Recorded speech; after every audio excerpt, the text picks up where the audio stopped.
complicated, you know, man. It's like a damn Rubik's Cube, man. You like talking about that blue, red, man, then you get to one side, and like,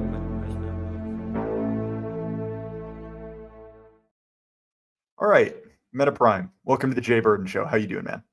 I'm doing fantastic. Thanks for asking. How about you? I'm doing quite well. It's been a busy day, but a productive day, and I'm looking forward to our conversation, man. Yeah, no, I'm excited. I mean, I see all of your stuff on the timeline. You always have some really interesting guests, and I know we kind of bump around the same spheres, and so yeah, definitely excited to get a chance to chat with you a little bit today. Well, this is sort of embarrassing, right? But I feel like, they have Dunbar's number, which is like the maximum number of people you can Yep. keep straight. I feel like whatever that is for anons, I'm well and truly past that number. And so even relatively simple, like cross-platform associations, like, hey, I wonder if the account Meta Prime with the TV head logo, I wonder if that's the same guy on Twitter as in this group chat I'm in. You think I would have thought of that, but when you messaged me, I was like, oh shoot, I guess that is the same guy. Yeah, we should definitely talk. And yeah, man, I'm looking forward to it. So, do you want to just intro sort of what your content is and describe yourself for some of my audience who may not be familiar with your work? Yeah, no, happy to. So I got on Twitter kind of late 2021, I believe. Oh, sorry. That is my fault. I have like some of my sound running through my screen and my headphones, so that is fixed. We won't have that problem again. Oh, no problem. I can just cut this out. Okay, perfect. Yeah, so I got on Twitter mid 2021, I think. It was right around the time everyone's kind of getting locked down in their homes, and I had a bunch of buddies of mine who were talking about Twitter stuff, and they're like, "Oh, you should get on. You should follow, like Ren and Lomez and all those guys." And when I got on, one of the things that I realized was severely lacking was some sort of path to how do you become an anon, or how do you find a way of being once you've broken from what I call the mainstream delusion that's healthy and positive, right? Because there's a lot of guys in the space who they'll talk about stuff. Generally, there's some guys who are spicy and not as spicy, but there's things that they'll advocate for, like eating well and working out, or finding becoming like a trad cath, or whatever it is. But that path of awakening wasn't really laid out. There was no simple explanation. There was no healthy orientation guide to, becoming an anon or breaking away from the mainstream delusion. And so that's where I started writing the most. My first article was living not in opposition to evil, but pursuit of good, basically just encouraging people to walk a path of self-improvement and get involved in, positive, constructive projects. And since then, my posting has expanded beyond that. I talk a lot about spirituality. I talk a lot about tech and AI. I get a lot into like startup business operation conversations. So I touch a large range of things, but fundamentally, my focus on Twitter is to help people on an individual level break away from the mainstream delusion and find a place in the parallel movement. And then talking about the parallel movement broadly, how do we network people together? How do we orient ourselves? How do we build? How do we build also language with which we can use to talk about what we're doing? Because I think that's a very important step. You can't really orient yourself towards something you haven't defined very well. And so in the service of making sure that we find our way to that timeline that humanity lives a positive human future, trying to create content around that for the individual and for the group.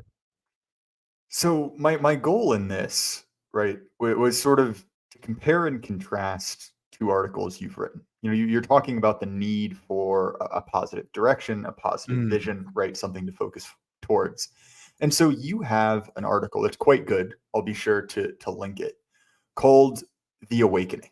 So do you want to talk about that article just generally before we dive into it?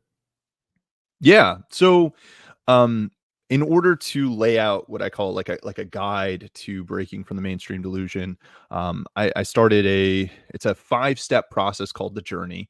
And I know it sounds very like self-help, kind of thing, but it is, it's funny. Like a lot of things there's a lot of griftery versions, and then there's like good versions. I'm trying to be, share kind of practical information, and also part of the reason that I got into this specifically is it's very near and dear to me. And my own awakening process was very uh not very graceful.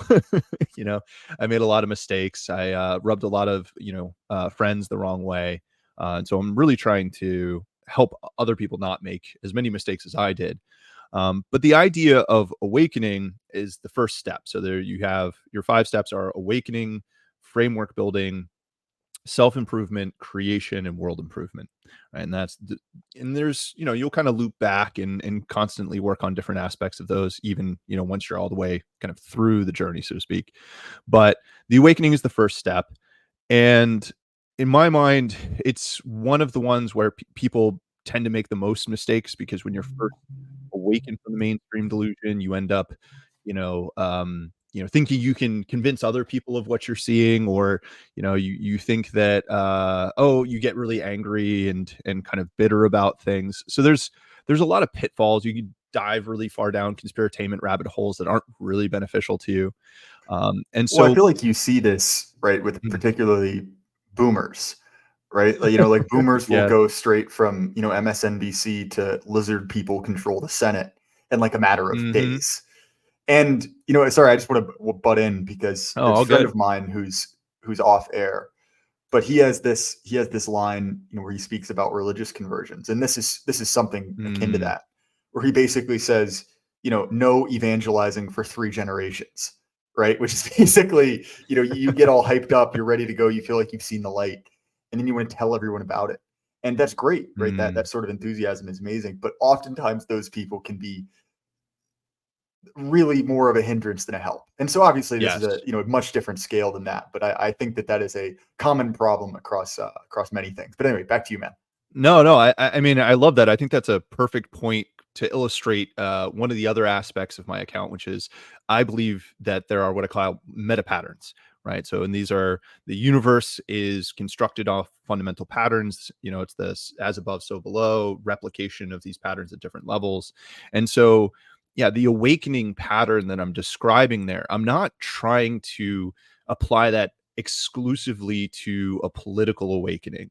It also should apply to a spiritual awakening, and there's a lot of paths in my mind that people can awaken through, right? For one of the main ones that I think like Zoomers and younger people are, especially men, are going to awaken through is just the woman question, right? Like how difficult it is to actually interact with a woman if you're trying to do so in the context that the mainstream gives you of, you should be really, touchy feely and differential and all these kinds of things. They're basically encouraging men to act more feminine, whereas what really women find attractive is more masculine traits, right? And so regardless of the path, the idea is you start to focus on something, right? You become curious. It becomes important to you for some reason.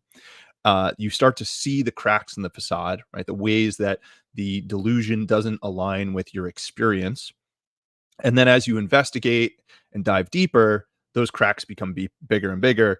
And what inevitably happens is when you're awakening, you're throwing out the old framework that you use to understand the world. And now you have a very big problem in front of you because, okay, what is the new framework that I'm going to use? And how do I ground it? What is the new truth? What are the new values that I'm going to have? What are the new goals? Right. And I think that's a big point that I make in the awakening is, okay, it's not about throwing these things out and everything's broken. It's not about, abdicating from your life, learning that, the harsh truth of reality. It's about reorienting yourself. And it's also an opportunity. I try to make this very clear as well. As I think, again, a lot of people, when they first awaken, they get sucked into these conspiratainment rabbit holes, as you're talking about. They become very bitter and angry. But I think that the real opportunity that people have in front of them when they do awaken is, okay, well, I was living my life by what society told me what was right, but I've learned that that's not what's right. Um, so I could be mad about that, or I could realize this is an opportunity to figure out what is right, What is valuable to me? What do I actually care about? And then orient myself towards that. And that's going to lead me to live a much more meaningful life, much more interesting life, a much more engaging life. And so I do encourage people when they think of this awakening process to, yeah, to not get too black pilled, to not worry too much about the conspiratainment stuff, but to realize this is an awakening to new opportunities. You do need to orient, you do need to, take it slow, as you said. But it is an exciting thing. It should be a positive thing for a lot of people. Well, definitely. And so there are several things in there, right? Which is one, it's an interesting dynamic, right? And I think that once you've sort of been in this thing a couple years and can kind of look back on it, you can see other people following a similar path and kind of Mm, look back and offer some helpful advice. So I think one of the cul-de-sacs, in addition to the conspiracy stuff that people get stuck on, is they sort of, when they have a hammer, everything looks like a nail, right? mm, And so you see this particularly with HBD people, or people who are kind of interested in the JQ, which is they see that issue as the root of all things, right? Ed yep. Dutton, who I think is incredibly intelligent. Thinking Ed Dutton is incredibly intelligent is probably an understatement. He is quite a smart gentleman, and he put out this video about the Baltimore Bridge collapse, where he's like blaming this on diversity is retarded, right? Like that's not this. It's like things like this can just happen. There doesn't need to be some sort of grand conspiracy, and obviously that doesn't mean that these individual factors, whether it be the woman question, diversity, lowering IQ, are not problems. But there is a problem of, once you have identified a certain trend, sort of universalizing it to the extent where you can effectively offer no analysis past, this is X that I don't like. And of course, people will misunderstand my point and say, oh, that means you don't believe in X, Y, and Z. No, not at Hmm. all. But Yeah. you have to place these things within their proper context. And the whole analogy of awakening is a great point, right? Because you were looking at the sort of the cracks in the broad cultural narrative, right? The civic religion, and seeing that this does not map onto reality, right? I think you mentioned that a lot Hmm. of people get into this through kind of women, right? The dating discourse, something about the sexual marketplace. I think the Hmm. other one is people go to university, right? They go through higher education and basically Yep. see these nutcases, when they have everything they want, what does the system look like? And I think that within that we have to understand that, much like you said, the point is not to turn these truths into a winning internet argument, right? To own the libs, right? To red pill your parents or anything like that. The point is, right, to take those truths and translate it into actionable information, right? Something that you can use to actually improve your Yep. life and improve the prospects for your family, right? That's why this matters. Hmm. Simply being kind of like logically correct, there's maybe some Yeah. value in that, but so many guys come from libertarianism, where it's all like, debate me, bro, show me a Hmm. chart. Yep. And I think that there's a risk of essentially replicating that same style of highly autistic behavior. Yeah, absolutely. I mean, this is a big thing for me. Is so the next step after awakening is framework building. And when I sat down to write that article, initially I thought, oh, I'm gonna, I don't want to be too prescriptive. I don't want to tell people what they should believe. And I think there's also a lot of different ways of believing things that are true, right? There's a lot of different frameworks for that accurately represent truth. But as I was writing that out, what I realized was, well, the first step in building a framework that is now like grounded in a new truth is not discovering what is true or what is not true, because there's a lot of things out there that are true and not true. It's much more about, well, what is my actual goal? What is valuable to me? What should I be doing with my life? Right. Because um, once you've set your goal, then you can decide, okay, in order to achieve my goal, what do I need to actually know? Right. And in order to establish a goal, you do need to have values. And that's why I think a lot of people get into, philosophy and religion, is they're trying to rediscover, what is the most fundamental healthy values that will then inform my goals. But once you go through that process of self-reflection and discovery and goal setting, you realize that a lot of the things that seem kind of hip and trendy and interesting and engaging on the timeline are pretty inconsequential. It's engagement, it's entertainment, right? It's not what is important, and that's a big point that I try to make to people. That's a big focus when I have my like weekly Sunday spaces. I'm not usually talking about news or drama or anything like that. I'm talking about, what are the tools that are going to help you be successful? Like, or what are the ideas or frameworks that can help you better understand the world around you? I think that's a much healthier way for us to encourage people to orient themselves, because if we are going to win, it's going to come from empowering the individual and then starting to network those individuals together and then starting to build projects. I'm very much a big believer in building alternative systems as a pathway to success. Certainly. I think that, you sort of see this dynamic all the time in our spaces, right? Which is the tension between what are your goals and what are the goals baked into the internet. Because, Mm, I oftentimes quote, infamous libtard Marshall McLuhan, when he says that the media is the message. Neil Postman mm, had a similar idea. He pulled a lot from McLuhan and his book, Amusing Ourselves to Death. And he was primarily talking about television in the 24-hour news cycle, how that was rewiring brains.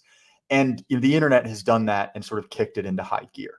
The whole idea of pronouns, right? That doesn't really make sense except in an internet context, right? The analog world has no way to conceptualize not only demanding your pronouns be respected, but like the idea of telling someone your pronouns, like, okay, that makes sense in a profile, right? In a bio, literally pronouns in bio. But like in a face-to-face interaction or over the phone, it's stupid. But my point being, the goal of the internet is effectively clout creation. Getting a bunch of people to like you, engaged. It is an attention economy. And what we do, right, is as broadly right-wing influencers, as cringe and gay as that sentence is, what we are doing is effectively trying to disseminate actionable information.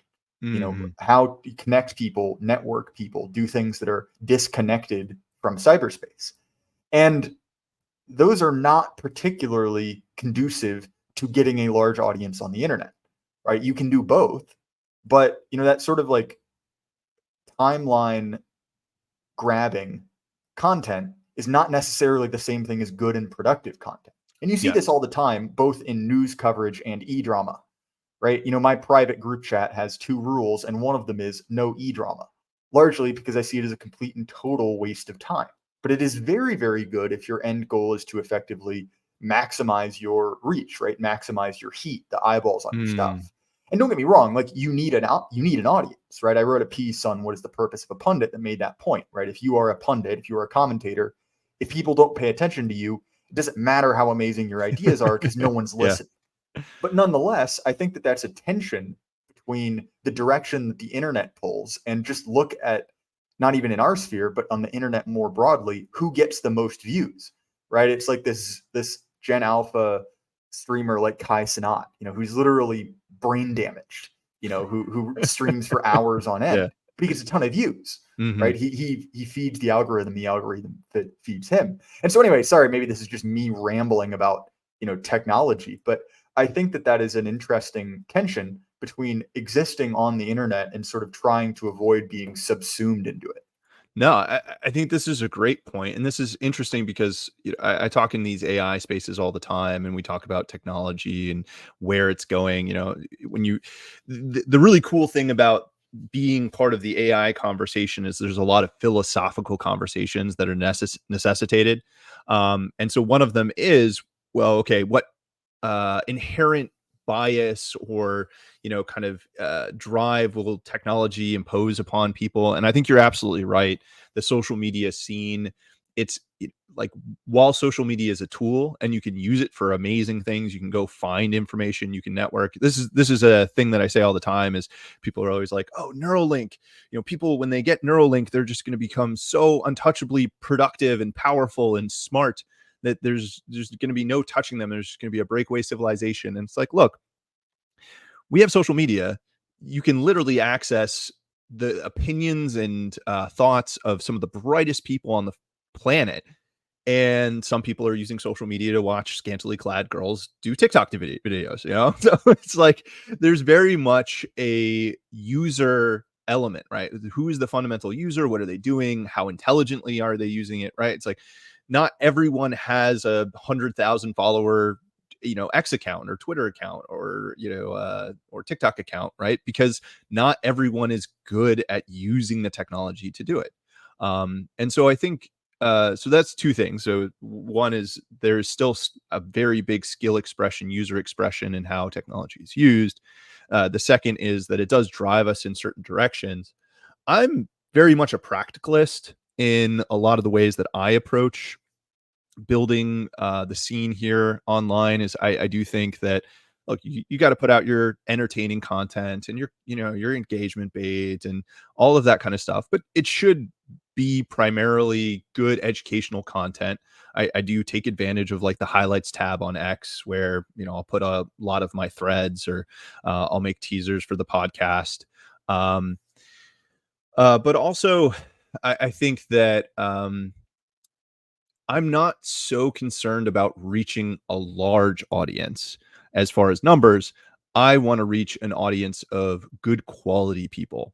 And I think this is like a good point to make as we transition into talking about the NPC meme, because I think a lot of us, we think of, oh, you know, yeah, I want to build a big account. I want to reach a lot of people. But when you actually have conversations with people, you realize there's a lot of people who are beyond helping. And it's not like a dig on them, or, you know, I'm not trying to make people feel bad. It's really most of the time, it's not a matter of intelligence or any of those kinds of things. It's actually drive and intention. Are they willing to change their life, to fix things, to work at it? Sure, that's to some degree capped and dependent on ability level, but you know, I've seen people who, you know, just from that attention alone have made huge changes in their life, and I see extremely smart people who are kind of getting stuck.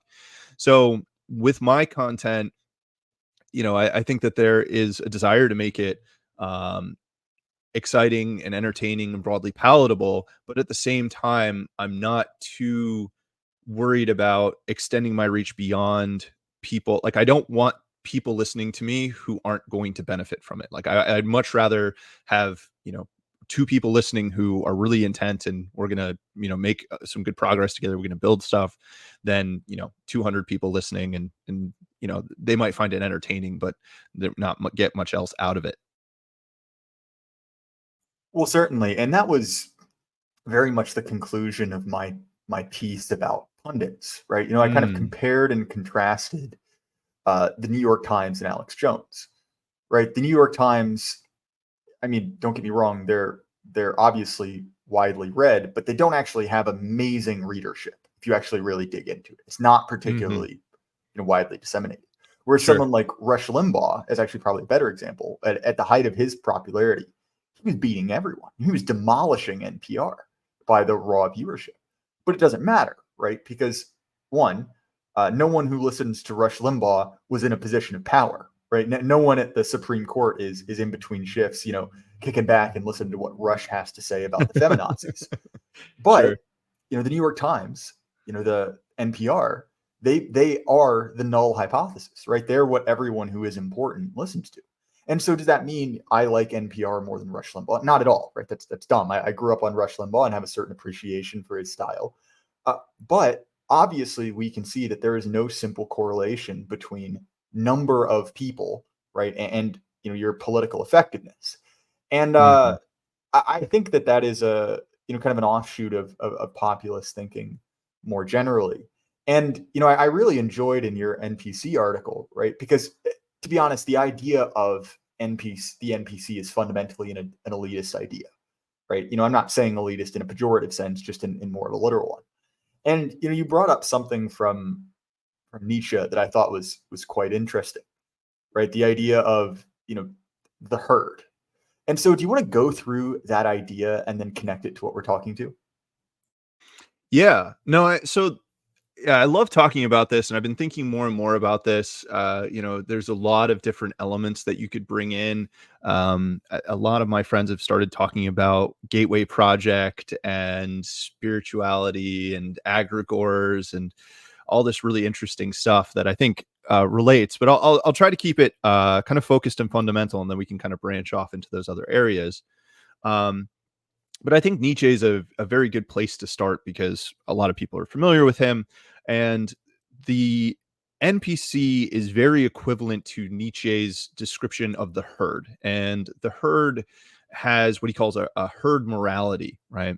And this fits really well. One of the things, if I went back and edited that article, I would include. I'm sure you've seen this meme. It's a poll post, and they're talking about how the only people who actually pursue truth are either alpha males or sigma males. And the reasoning they give is alpha males, because they have high testosterone, right? They don't have to care about what other people think. They can just look at that information and say, is this true or not? Same thing with sigma males. They don't really care what other people are saying. But if you're someone who's very dependent on the larger group, right? If you need to get along, you're not strong enough to take a stand on things. When you're considering new information, you have to think of it in the context of, if I express this idea, how will the people around me react? And so you're no longer deciding what is true or what is not true. You're deciding what is in alignment with the herd morality or not. And to me, that's why the NPC, right, is such a apt analogy. Is when you go out and you have conversations with people, and they all seem to have the same mainstream, opinion, and they can't describe it very well, right? This is a common phenomenon we talk about in the space. Is if you actually dive down and say, okay, well, why do you believe that, and really try to push it to its most fundamental, that they don't really have a strong rational basis for their beliefs. It's because they're adopting them from the herd, right? To become part of the herd. And Nietzsche takes this a step further. He talks about the last man and how the last man is basically optimizing for comfort, right? They're the guy who goes home and, sits on the couch, cracks open a beer and puts on the latest next Netflix show, right? They're not going out and trying to do great things. They just want to get along. They just want to be comfortable. And this is a big problem in our modern age because there's kind of two issues fundamentally. One is it doesn't feel like there's anything to aspire to, right? And anything beyond, the normal 9 to 5, and, maybe you get a family and can, hopefully you can afford a house and all that kind of stuff, even though that dream seems far off for a lot of people. They don't aspire to much beyond that. And then two, it's like the path to that, it just doesn't exist, right? So you have a lot of people who just, they feel like there is nothing beyond the herd, and that they just might as well just become part of the herd and just relax and enjoy themselves. But I think that what a lot of anons realize is we need to go out, we need to build things, we need to aspire to things. Another big thing is the herd tells you, well, you're equal to everyone else, and that trying to aspire to good things is actually a bad thing, right? There's this whole idea, and I try to push against this very aggressively in our space, when this idea kind of comes around, is that only evil people seek power and wealth. I think that's a very detrimental idea, because if you feel like you're a good person, which most people do, but especially the people who really care about that, and they hear that idea, they're not, they don't want to prove that, they don't want to push against that. They don't want to make people feel like they're a bad person by pursuing power and wealth. But I think that's necessary. You want the good people to be in power. You want the good people to be successful. And so if all the good people are abdicating that path, well, it's only going to be bad people who are in power, and it's going to become a self-fulfilling prophecy. And so all of this to say, a lot of people are experience this pressure to become part of the herd through this herd morality. It's why you have such a universal idea. And then the ability to break from the herd has become very, very difficult, right? There's a lot of cancel culture and all these kinds of things. And I think that the anon space for a long time has been the outlet valve, right? It's a lot of people who break from the mainstream delusion. It's very hard for them to find other people who think like them, because they're, myself, especially, I was very much embedded in, you maybe call it enemy territory. I was, in the middle of the herd. How do I find other people who think like me? I think X is a great place for that. I wrote an article, it's called The Great Assembling, and it basically talks about how if you do break away from the mainstream delusion, your first step is to find other people like you to have conversations, because it's very common conclusion that you reach when you first break away. You're either I'm crazy and I'm just seeing a bunch of things that aren't true, or a ton of people around me are completely immersed in this delusional view of reality. And neither option is all that exciting of an option, um, but you do find that, okay, I'm not crazy. There are a lot of people who are asleep and kind of delusional about how things really work, but the good thing is there are a lot of people out there who are trying to build stuff. And I'll kind of conclude this by saying, you made the point earlier that you've reached kind of the Dunbar number of online interactions, and I love that. I love hearing that. I'll run into anons all the time, and they'll say, "Oh, do you know this guy or do you know that guy?" And I'm like, "No, actually, I've never heard of them." And I think that's great. I think that's awesome, because it means that there's so many more of us, right? It'd be it'd be kind of depressing if there was a small group that you could keep track of, right? But the reality is there's a lot of people who have broken away. They're finding these parallel spaces, and they are starting to build stuff. I know I went on for a long time there, so No, not at all. I just, as per usual, forgot I had myself muted. Well, I think that you're 100% right there, and I think this is what's so exciting about this space, is that it feels like, every few weeks I sort of turn over a rock and find someone who is, you know, massively intelligent, has interesting things to say, and I've never heard of them before. Maybe about 3 months ago, as an example, it was Athenian Stranger, who I had no idea how I hadn't crossed paths with him before. But I find this account, I start listening to his podcast, and I'm like, what the hell, man? Like, how come nobody told me? And that's a example that's recently to hand, but it is far from the only time that has happened. And I think that you're right. When you are doing something that is radically out of step with society, there's a natural part of your brain that is sort of looking to check, like, okay, maybe I am a lunatic, right? No one seems to agree with me. And when you find that not only are, there are a great number of people who agree with you, who are seeing the same negative things, but, oh wait, these are smart and interesting people. They're yes. not just, this sort of like one-dimensional schizoid rambling into the internet. It's like, oh, okay, Yep. this dude's jacked and he's really into, Greek philosophers. Or it turns out that in addition to being particularly like a particularly good poster, this guy's like a virtuoso piano player. You're like, okay, well, it's pretty unlikely that everyone is insane. It's pretty unlikely that I just happen to, be a mentally unwell individual kind of screaming into the void. And, I think that provides not only assurance for people who maybe aren't, necessarily someone who's willing to go to the mats no matter what, but also I think that it provides a sense of, community that's invaluable.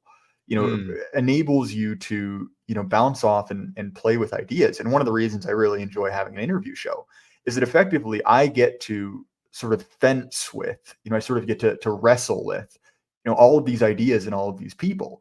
And that sort of speeds up the development of your thinking to an insane level, Mhm. Yeah. right? Like, it's one thing if you are by yourself, just an autodidact thinking. And maybe if you're a once in a generation genius, you can sort of come down from the mountain with fully formed ideas. Mm. Uh, I mean, I don't mean to, speak for you, Meta, but I'm not that smart. I need to be in conversation to develop things. And again, if we have that shared goal of, changing behavior, right? Figuring out the correct way to do things. Well, you can sort of supercharge that. You can sort of, jump, light years ahead by having people around you who are all kind of interested in the same things. And don't get me wrong, it can be contentious, but the quality of discourse in this sphere is insane. Oh There's a yeah. reason that, and I've had my adventures into Conservative Incorporated, and nothing against those guys, but they're not having particularly interesting conversations graded on the Yeah. curve that includes us. They're not. They're Mhm. playing politics like it's 1984 or 1994. They're talking about ideas that are stale. They don't feel real. They're not alive anymore. And I think that, one of the problems with, American conservatism really for the last 30 years, but more and more so the American left, is that these ideas are dead and gone and no one really believes in them anymore. Like, don't get me Mm-hmm. wrong. There Yeah. are still like blue anon types. There are still like mentally unwell troons who will light themselves on fire. But I think for a normal person, it's kind of like, it seems clear that even our leaders don't really believe in these ideas. It's basically for them a smash and grab. And I think that that's something interesting because it's hard for a society, a culture, a belief system to last past the point of no one believing in it. This is a point that Nietzsche makes, right? Which is that, Mm. Once you lose that genuine belief, it's sort of dead and gone. You have to bury it. And I think that, the post-war consensus on politics, really, or the Nuremberg regime, the empire of lies, whatever you want to call it, no one believes in that anymore. And again, like I said, we don't have to talk about, day-to-day politics. I agree with you. That's kind of boring. But I think that, so much of what we're seeing in this crisis of meaning is certainly a crisis of meaning, but it is also a crisis of civic religion, right? That no one really believes in, things like, the American Constitution, for one, but also, when we talk about the civil rights, like that has become the religion of the political losers. That's become which are American conservatives. I don't mean to be blunt there, but they're the only ones, and not even their leaders. Just the base is sort of vainly holding on to those things for hope. And I mean, look, like from my perspective, once something reaches that stage, that idea is terminal. It's just a question of when it's dead and buried. But anyway, sorry, man. Back to you. I'll give you this back after a 8-minute rant. No, this is great. Yeah. So to kind of go back to your first point, and then I'll work my way through. This is something that I say all the time. So I was really excited when you got on it, which is you come to this space and you just meet all of these really brilliant, smart, and like good-looking, fit guys. It's funny, right? Because you just see like an anime PFP or whatever it is, like an old general photo or whatever, and then you go and you meet these guys in person, and most of them are very tall, they're very fit, and and they're, to your point, absolutely brilliant guys, right? And I think that that's part of it, right? Is if the only way that you find your way to this space and that you make a name for yourself is if you are driven and smart and curious and all of these kinds of things, and you also kind of get vetted by the rest of the network, right? If you're kind of coming in and you're saying things that are dumb and retarded, people are just going to ignore you. You're not going to get follows. You're going to get kicked out of groups. But if you're someone who can have an interesting conversation, disagree in a constructive way, right, push ideas forward, actually wants to build, like, you're going to get vetted pretty quickly by the system. There's the joke that it's like the TL is just the application stage for the group chat, and I feel like you, to your point, you meet a lot of amazing guys, and a lot of the mainstream stuff is pretty dead. One of the big things that I'm trying to reestablish is what I think of all of my work comprehensively as is meta philosophy. I hope at some point in the future, historians will look back and be like, Socrates, Aristotle, and meta. But maybe that's a bit arrogant to say. But the point being is, how do we reestablish belief and understanding and truth? A lot of guys, when they awaken, they're looking for those values that they can build that goal off of, right? And then forge their path. And certainly values are best determined by what is lindy, what has existed for a long time and proven itself out. And so people typically go back to traditional values or traditional religions.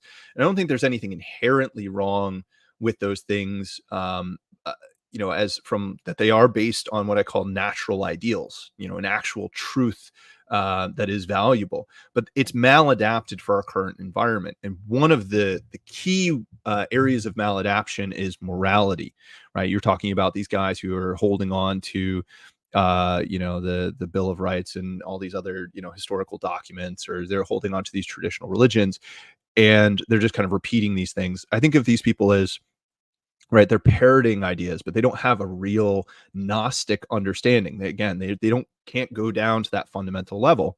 And so that's a big part of what I'm trying to do, is trying to say, okay, what is the fundamental level? What are the natural ideals? And then how do we adapt them? And so morality is one, right? I think this is the reason that you're starting to see the term appeal to heaven, right?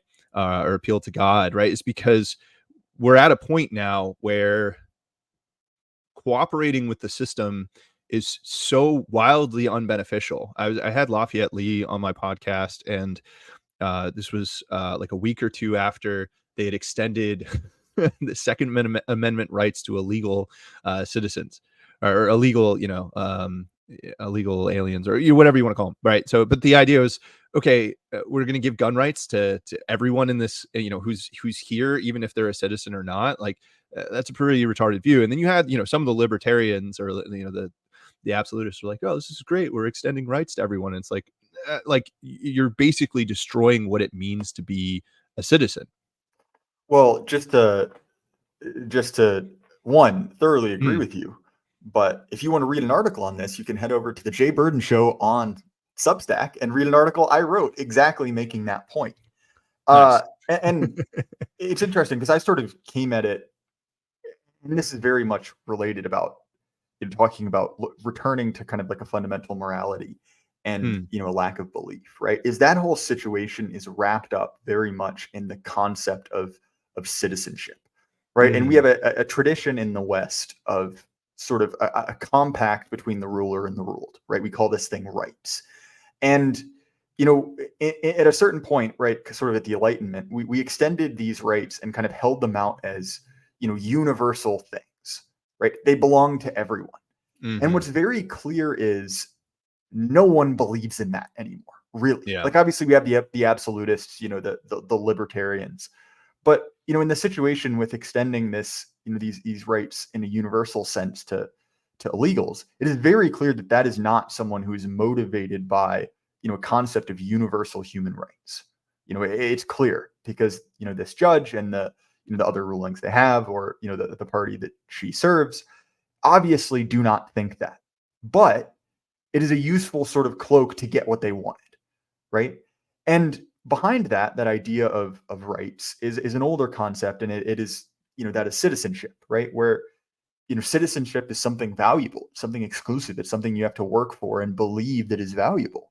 And when that goes away, right, when you believe that these rights are not sort of a give and take, but are extended universally, you cheapen that citizenship. And so one of the comments I got on that article was like, well, okay, this is true, but if this is true, why the hell should I care about being a citizen?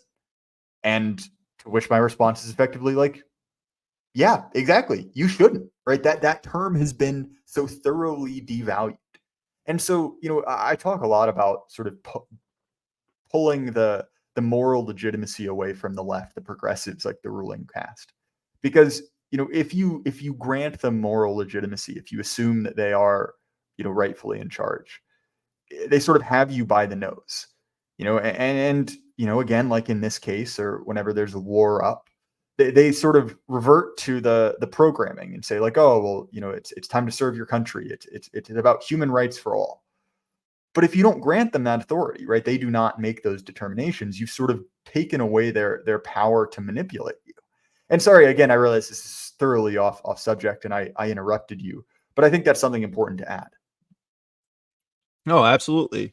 And yeah, I mean, kind of getting back to what I was saying, and I think you're hitting on it too here as well, is that morality is contextual. But the reason that people push against that idea is the rights that we're defining are, you can think of them as like metastable, right? Assuming everyone in this civilization is cooperating and working together and moving towards a collective goal, yes, you shouldn't steal, you shouldn't kill people, right? We should protect the right to property, right? All of these kinds of things. But we can very easily make the example, like if someone's rushing you with a knife, or rushing your family with a knife, and you can use force, you have a gun or something like that, you can stop them. That is the right thing to do. That is the moral thing to do. It's justifiable, right? And this is the problem is, I think a lot of people, again, they are thinking in these ideas as very surface level. They're just regurgitating like old scripture and stuff like that. They don't have the mental dexterity to have a more nuanced conversation. They don't understand the fundamental ideas. And so, I'll probably write an article on this because I've actually had discussions with a few people in our space about this now. And I think that a lot of people in our space either are wrong about how they see morality, or they don't have the language to understand the nuance of what I'm trying to get at here. But the idea is, in this situation, you want to use minimal necessary force to protect yourself, right? Or to do something. And so, yeah, I mean, if you can stop someone who's being violent without killing them, obviously you should do that, right? If this is why we look negatively upon torture, right? It's like if you have to kill someone, right, you do so quickly, right? You do so as humanely as possible, right? You don't drag it out because that's more than minimally necessary. And so you can apply this more broadly. I think the problem that we have in our modern society is everyone understands that things are collapsing, things are going poorly, that there is this battle going on, and you have a lot of people like us who we don't want to create. We do want to add suffering to the mix, unnecessary suffering. But there's also this question of, well, the longer we wait for things, is it going to be one of the situations where the minimum necessary force, in a couple of years is going to be way more, you know, horrible and bloody or destructive than, it would be if we intervened now. Right. And so like these are interesting questions, right? But they're often constrained by the morality conversation that a lot of people, and this is another thing that we talk about often. I was on a space last night with Marlon and Stormy, and we had a guy come up, and we were asking him, do you not see the ways that which you're under attack in mainstream society? Are you going to stand up? Are you going to do anything? And he's very reluctant to take a strong stance, and I understand that to some degree. But also at the same time, it's the people who are internal in the movement who are going to get you to compromise, who are going to slow you down when you should act, right? Those are the people who are most destructive to what we're trying to do, because we know who the enemies are, right? That the people who are grifting, or the people who are kind of fighting against what is true and natural and right. It's the people who are internal, who aren't willing to step up, to take the action. They're hesitant. They're going to call things into question. You need this decisiveness. And so this is all to say that the conversations that we're having in this space are very, very important, right? And this is why they should be focused on these things, is because the default ethos, right, of rights, they are like metastable, right? They're optimal in a society that's cooperating, but we're not in that society. And so we don't have a lot of clear understanding of how we should act. People are afraid of acting amorally. And I understand that, they will default to viewing actions from this optimal game state, but we're not in that optimal game state. And we need to start thinking about, okay, what is acceptable? And I think, ultimately that's a conversation that requires you talking in very religious terms, right? It is an appeal to God, right? It is an appeal to this deeper reasoning. And that's also another whole nother area, but it's a difficult conversation to have, because not everyone has the tools. Not everyone can have the conversation, but we definitely need to start creating the language and pushing into that space, I think. Well, and this is why, to quote Dave the Distributist, I always refer to this culture war as a war of belief. We've gone so far past that first order conflict, where both sides have a common basis for morality, a common, hierarchy, a common kind of, I guess you would say, set of, judges to kind of, determine disputes. An arbitrator would be the better word. We're so far beyond that. And again, right, if you are entirely within the space of, nudging public policy, oh, this X and Y law is wrong, you're just getting BTFO. You're getting completely blown out. And we see that. And so I think the ability to speak in moral language, to say like, no, this is not up for debate. This is wrong. Like, it will cease, I think is something that we need to accept. And I recently spoke with a, kind of a leader in the evangelical space, John Harris, about very much this problem. that there are so many people who are unwilling to make a firm moral stand because they wish to go back to the fake politics of the previous post-war consensus. Yeah. And those are gone. Those days are gone. You cannot, Mhm. wish them back into existence by just, ignoring the issues. And, when we're in that sort of second type of disagreement where it is, a mutually incompatible set of beliefs, quite simply, one of those will be destroyed. And, that doesn't necessarily mean Civil War II, Electric Boogaloo, but it does mean that this is a very real conflict. And it is, more similar to a holy war or a crusade or maybe a civil holy war than it is a political disagreement in the sense of, what should tax policy be, or, should we invade Yeah. XYZ country? Like, those matter. But to me, it's a different order. It's a different, like, I guess, degree of disagreement. Yeah. So Meta, oh, sorry, you finish your thought, please. Oh yeah. I mean, I just love what you're saying here because I think it relates back to what we were saying earlier about this push against people being successful or more making money, right? It's this idea of like, the recent Rufo versus the NPR CEO lady. And there was someone, I forget, his name is Alexander something, and he was like, "Oh, we can't use cancel culture on the left. Like, that's horrible." And it's like, no, it's absolutely correct to take a stand for what is correct and to hold other people accountable. The only reason that it's not okay when the left does it is because they're just wrong, like objectively wrong. And so, yeah, I mean, you shouldn't use power to enforce a delusional structure, but you should certainly use power to, encourage people to be, correct and upstanding and, to keep things free. And that's the other thing, right? I'd mentioned before, right? The people who are most dangerous to us are the people who are internal. These guys like Alexander calling for, restraint. You can't use cancel culture against them. Like, what if they use the government against us? It's like, no, we're right. And we need to be very unshy.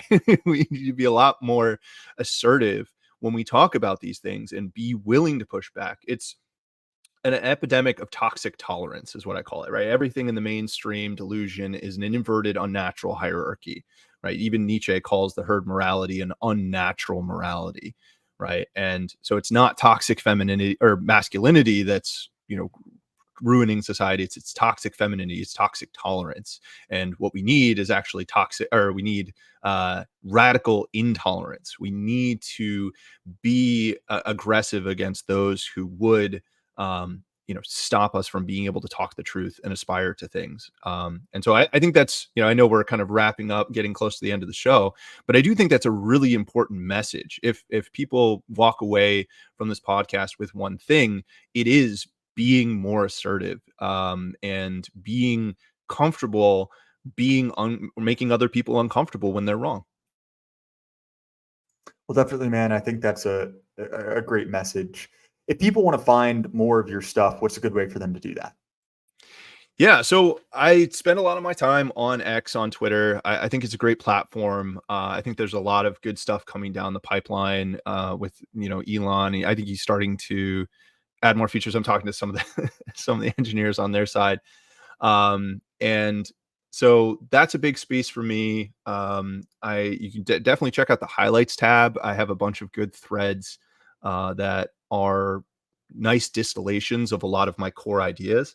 On top of that, I have a website. I think the biggest problem that X has is the evergreen ideas that you're putting out there, right? I have the journey, I have the 5 steps, I have, I talk about naturalism, or, write all these different articles. Having a little bit of a structure so that people can go to the website and they don't have to wade through like just a timeline of things that I've written, but, find the content that's most relevant to them.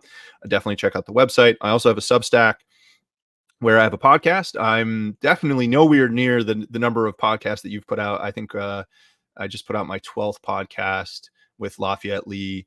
I've got I got a few coming down the pipe, which I'm very excited about. We had Amy Therese on. I had this YouTube creator called Homath on to talk about the woman question and some other stuff. He's a very interesting guy. We've had great people on like Lomez and Ren and some other notable names in the space. So if you want to support my work, the best way to do that is just become a subscriber on Substack. It's, it's like $10, less than, it's like a cup of coffee kind of thing. And that really, I do appreciate that. And then I also run spaces on Sunday. We talk about a general range of stuff. And so, but I do encourage, I guess the last thing I'll say here is I encourage people to reach out in the DMs, like reach out and message me. Very few people ever take you up on this when you make this offer, but the people who do tend to be pretty driven. They're doing stuff in the background off the timeline. I try to network people together. I'm building kind of a meta network of different content creators, different entrepreneurs, business people, and we're trying to really bootstrap up this parallel movement, and it's really exciting. I mean, 2024 is the year to build. We've got a lot of stuff going on. I know you're involved in a lot of stuff, because we kind of cross over in those different circles. And, I think there's a lot of optimism on the other side of the timeline in the group chats about what's going on. So I would encourage people, like, if you're listening to stuff like this, you're definitely someone who should be included and mixed into that movement. Well, great, man. And again, thank you so much for coming on. This has been great. Yeah, it was my pleasure. Hopefully we'll get a little bit more time, another time in the future. I'd love to have you on the Metacast. I look forward to, there's so much content, so much good content that people put out these days. It's really hard to keep up with everything, but I have some more articles. I have some articles of yours to get through as well. Definitely, man. As far as my stuff, you guys can find me on Apple, Spotify, YouTube, anywhere you listen to podcasts. My Substack, which I have mentioned, and then also on X. And if you want to support us more directly at the show, best way to do that is head over to Axios Remote Fitness and Coaching.